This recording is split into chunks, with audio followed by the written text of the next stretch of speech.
Assalamualaikum warahmatullahi wabarakatuh. Halo anak-anakku semua, bagaimana kabar kalian hari ini? Semoga kalian semua selalu berada dalam keadaan baik dan sehat ya. Alhamdulillahirrabbilalamin. Puji syukur mari kita panjatkan kehadirat Ilahi Ghafur yang telah memberikan kita kesempatan untuk melakukan kegiatan pembelajaran. Ya, meskipun pembelajaran ini belum bisa dilakukan secara tatap muka langsung, melainkan masih dilakukan secara daring atau pembelajaran jarak jauh, tapi itu jangan sampai mengurangi semangat kalian untuk belajar ya. Oh iya, Ibu lupa. Bagi kelas 10 ini pertemuan pertama kita ya. Ibu ucapkan selamat datang di Madrasah Aliyah Terpadu Gunung Jember, Tasikmalaya. Perkenalkan, nama Ibu Fantia. Ibu adalah guru mata pelajaran sosiologi. Jadi, dalam setahun ke depan ini kalian akan belajar bersama Ibu pada mata pelajaran sosiologi. Nah, pada pertemuan pertama kita kali ini, Ibu akan mengajak kalian untuk lebih mengenal dan memahami pengetahuan dasar sosiologi sebagai ilmu pengetahuan yang berfungsi untuk mengkaji gejala sosial di masyarakat. Kemudian, menalar suatu gejala sosial di lingkungan sekitar dengan menggunakan pengetahuan sosiologi. Untuk itu, siapkan alat tulis kalian ya.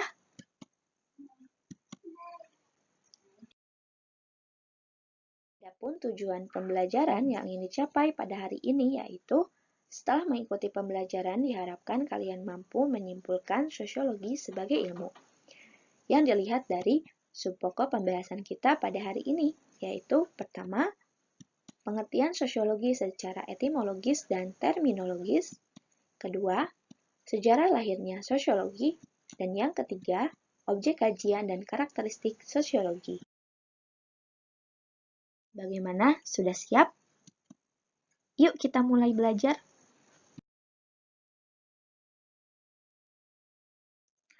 Pernah nggak sih kalian berpikir mengapa setiap orang mempunyai karakter atau perilaku yang berbeda-beda? Misalnya, ada orang desa yang karakternya mudah akrab dan suka gotong royong. Di sisi lain, ada juga orang kota yang karakternya cuek dan individualis. Kemudian, ada juga orang yang suka bertindak anarkis dan mencari keributan. Jika kalian mau tahu alasannya, ya inilah sosiologi, yang pada dasarnya terbentuk atas dasar rasa penasaran atas perilaku manusia yang berbeda-beda dari segi sosialnya, di mana sosiologi ini lahir sebagai solusi terhadap masalah yang terjadi di masyarakat. Jadi, apa sih sosiologi itu?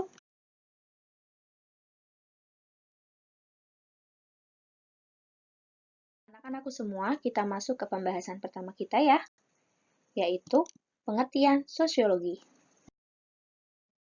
Secara etimologis, sosiologi ini berasal dari kata sosius dan logos.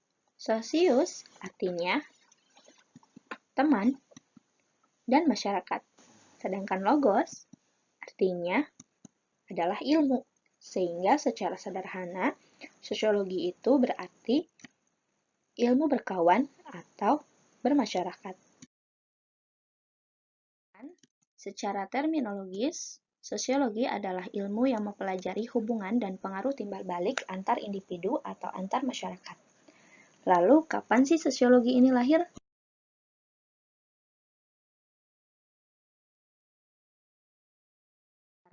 Yuk kita lanjutkan ke pembahasan selanjutnya, yaitu sejarah lahirnya sosiologi.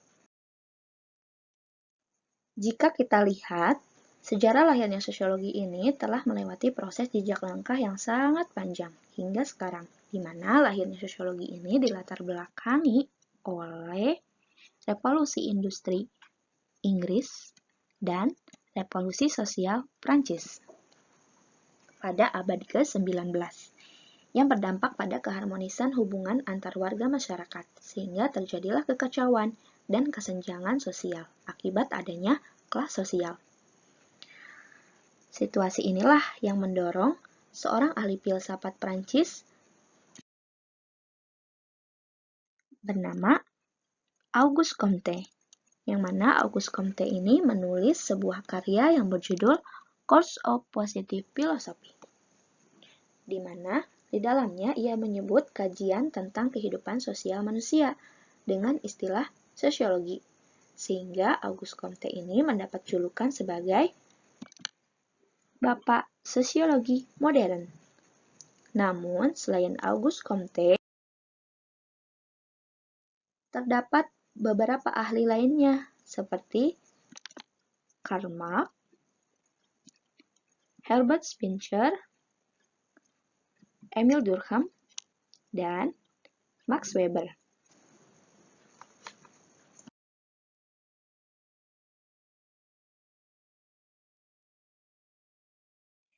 Pembahasan yang terakhir yaitu objek kajian dan karakteristik sosiologi. Nah, anak-anakku semua, dalam setiap ilmu pengetahuan tentunya pasti terdapat objek kajian yang dipelajari, di mana objek kajian ilmu pengetahuan biasanya dibatasi oleh definisi yang diajukan.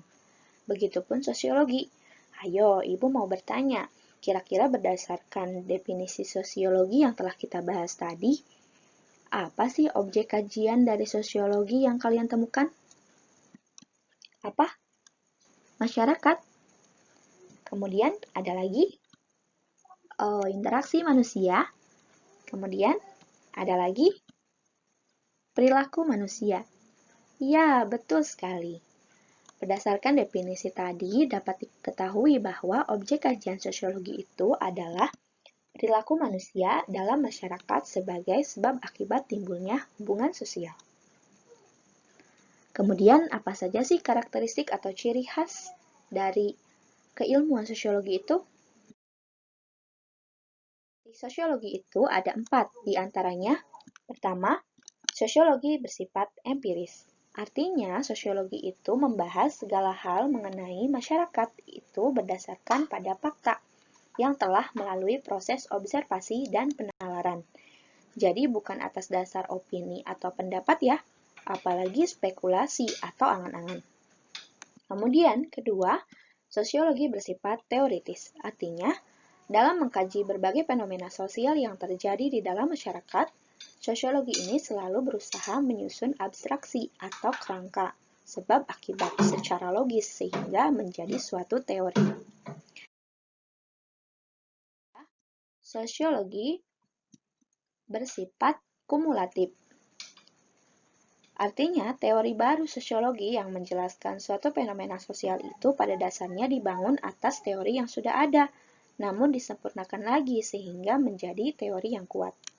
Kemudian keempat, sosiologi bersifat non-etis. Artinya, pembahasan terhadap suatu masalah dalam sosiologi tidak mempersoalkan baik atau buruk, akan tetapi lebih pada sebab akibat. Mengapa hal itu bisa terjadi? Dan bagaimana dampaknya terhadap masyarakat?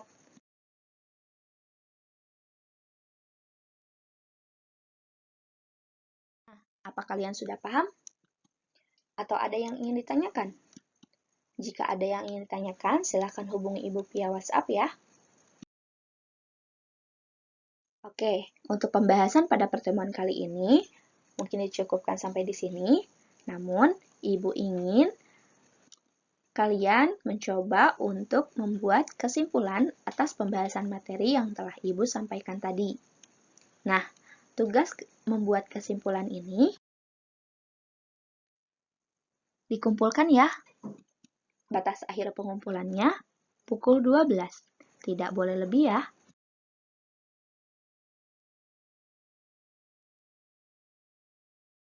Dan ingat, yang dikumpulkannya itu adalah salinannya. Jadi, kalian tetap memegang catatannya. Baik, untuk pembelajaran kali ini, cukupkan. Sampai di sini, Ibu ucapkan terima kasih atas perhatiannya. Dan sampai jumpa di hari yang sama, di tanggal yang berbeda.